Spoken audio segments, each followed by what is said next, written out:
Секогаш треба и отфрлиме сомнежите затоа што граѓаните повеќе од 30 години во Република Македонија се навикнати на предизборни манипулации и затоа ставот беше таков. Да ги отфрлиме сомнежите.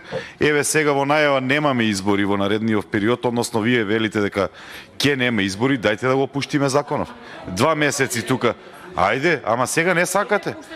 Ни избори сакате, ни закон пуштате. Не зборувам конкретно вие, меѓутоа еве колеги ваши реагираат некако.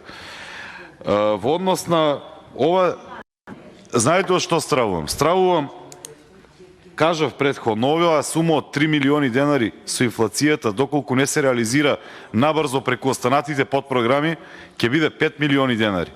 И ние постојано ќе губиме, а дополнително и кон кредиторите, каде што плаќаме постојано некакви кати за неотпочнување на градежните активности. Република Македонија само по тој основ, според мои информации, губи годишно околу 50 на милиони евра.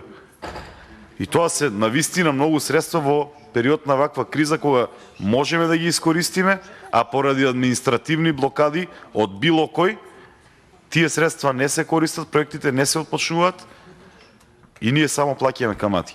Тоа е моето стрување. Овие 3 милиони да не станат за неколку месеци 5 милиони денари. Благодарам.